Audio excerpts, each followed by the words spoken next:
राजकीय, सामाजिक, आध्यात्मिक, शैक्षणिक, शेतीविषयक बातम्यांसाठी आदर्श भारत माझा सदैव न्याय हक्कासाठी आपल्या सोबत. लक्षदीप हे उजळले घरी, दारी शोभली कडा रांगोळी, गुलवाती अंगणात सोन सकाळी, आली दिवाळी. आपण आहोत दैनिक युवा आधारच्या कार्यालयामध्ये नवीन पनवेल या ठिकाणी.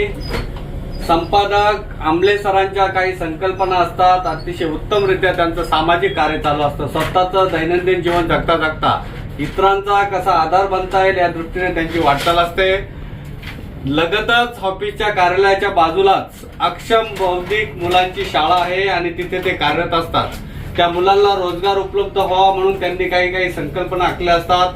आपण पाहत आहात हा कंदिलाचं मटेरियल ते मार्केटमधून घेऊन येतात आणि त्या बौद्धिक अक्षम मुलांना हा कंदील ते बनवायला देत असतात. त्या कंदिला पाठीमागं त्या मुलांची उन्नती व्हावी, आर्थिक रोजगार त्यांना प्राप्त व्हावा, त्यांना पर कंदील ते मानधन देतात. म्हणजे त्यांना रोजगार मिळतो आणि विशेष म्हणजे त्यांचं कार्य जे आहे ते नोकरी, व्यवसाय आणि पत्रकारितेचा त्यांनी सांगड घालत एक सामाजिक कार्यात झोकून दिलेलं आहे. म्हणजे अनेक दृष्टीनं त्यांचं वाटचाल ही ते संयमाने, विशेषतः त्यांचं जर आपण स्वभाव बघितला तर अतिशय संयमी आणि चांगल्या पद्धतीनं जीवन प्रवास त्यांचा असतो.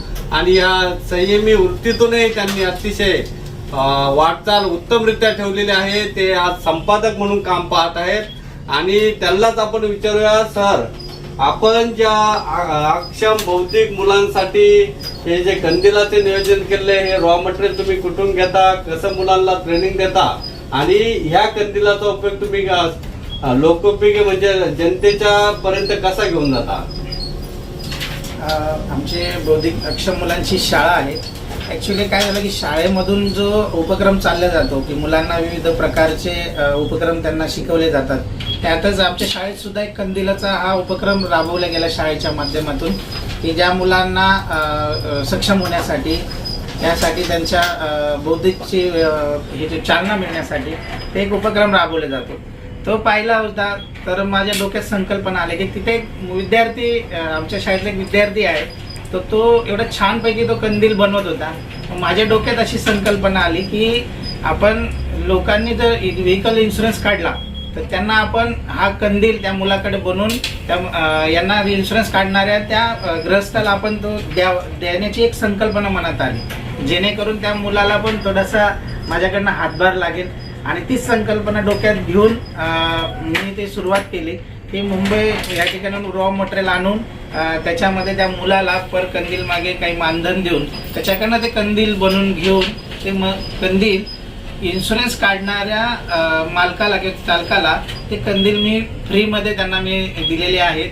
खूप छान वाटतं असं काही उपक्रम राबवताना, कारण हे जे उपक्रम असतात या माध्यमातून दुसरा एक माझा हेतू असा होता की आजच्या या धावपळी जीवनामध्ये वाहन चालवताना आपली सुरक्षा खूप गरजेची आहे. त्या माध्यमातून आणखी एक संकल्पना डोक्यात आली की जर आपण असं काही ठेवलं तर त्याच्या आकर्षणाने अजून काही आपले व्हेकल, रिक्षा चालक असतील, बाईक चालक असतील, हे त्याच्याकडे आकर्षित होऊन आपला इन्शुरन्स काढतील आणि आपली सुरक्षता त्या निमित्ताने त्या माध्यमातून निर्माण होईल. हा हेतू मनात धरून हा उपक्रम राबवला. मी आतापर्यंत जवळजवळ 250 रिक्षा चालकांना आपण हा लाभ दिलेला आहे आणि हे कंदील आपण दिलेले आहेत. आणि असेच उपक्रम नेहमीच माझ्या माध्यमातून, माझ्या सहकार्याच्या माध्यमातून मी आयोजित करत असतो, जेणेकरून लोकांना त्याचा फायदा व्हावा आणि त्याच्यातनं काहीतरी त्यांना त्याचं बेनिफिट मिळावं. हाच माझा या माध्यमातून एक हेतू मनात ठेवून एक काम केलेलं आहे.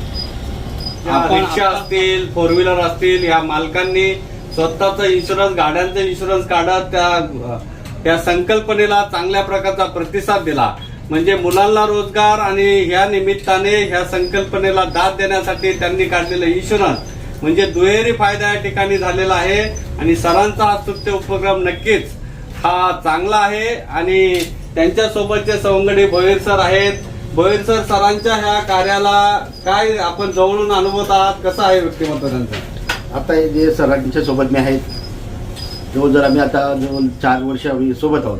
तर आमच्या मनामध्ये एक संकल्पना आली का आपण इन्शुरन्स काढतात आपल्या रिक्षावाल्यांसाठी. तर रिक्षावाल्यांना जर आपण दरवर्षी काहीतरी एक वस्तू स्वरूपात मिठाई देण्यापेक्षा मिठाई खाऊन जाईल, पण ही वस्तू कमीत कमी वर्षभर त्याच्या घरी राहील.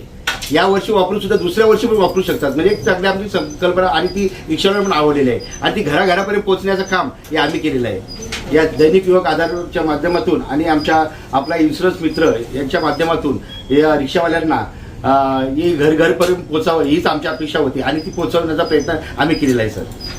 अतिशय सुंदर नियोजन. आणि हे एक वेळा यूज केल्यानंतर हे फेकलं जात नाही, याचा पुन्हा दुसऱ्या वर्षी वापर केला जाऊ शकतो. अशा प्रकारचं उत्तम क्वालिटीचं कंदील या ठिकाणी त्यांनी बनवलेलं आहे आणि अशा या उपक्रमांना नक्कीच समाजात वाव पुढे मिळत राहणार आणि यांचंच अनुकरण भविष्यात इतर लोक करत समाजातला ही दिवाळी उत्सव असाच कंदीलमय प्रकाशमय होत राहील आणि अशा लोकांच्या योगदानामुळे समाजात सामाजिक कार्य पुढे घडत राहील अशी आपण ईश्वराचरणी प्रार्थना करूया.